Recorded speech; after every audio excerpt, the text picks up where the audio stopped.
Twelfth physics में 2 अंक में कभी परिभाषा पूछ लेते हैं, 1 अंक में उपयोग पूछ लेते हैं, कभी इन 4 में से किन्हीं 2 का अंतर पूछ लेते हैं।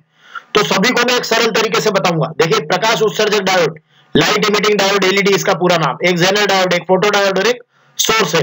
अब देखिएगा इनको कैसे समझना है। सभी के लिए एक वर्ड देता हूं मैं आपको। एलईडी जो है वो अग्र अभिनत पीएन संधि डायोड है। ये पीएन संधि डायोड शब्द सब दूर आएगा।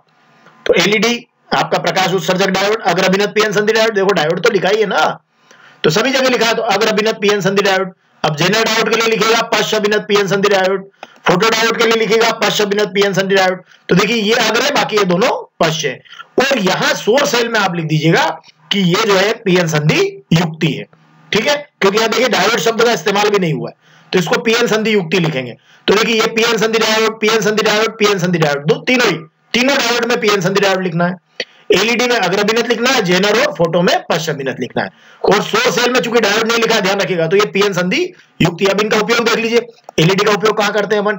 डिस्प्ले में करते हैं। जेनर डायोड वोल्टेज नियंत्रण में, और फोटो डायोड जो है वो प्रकाशिक संसूचन में। याद रखिएगा 1 नंबर में आता है ना।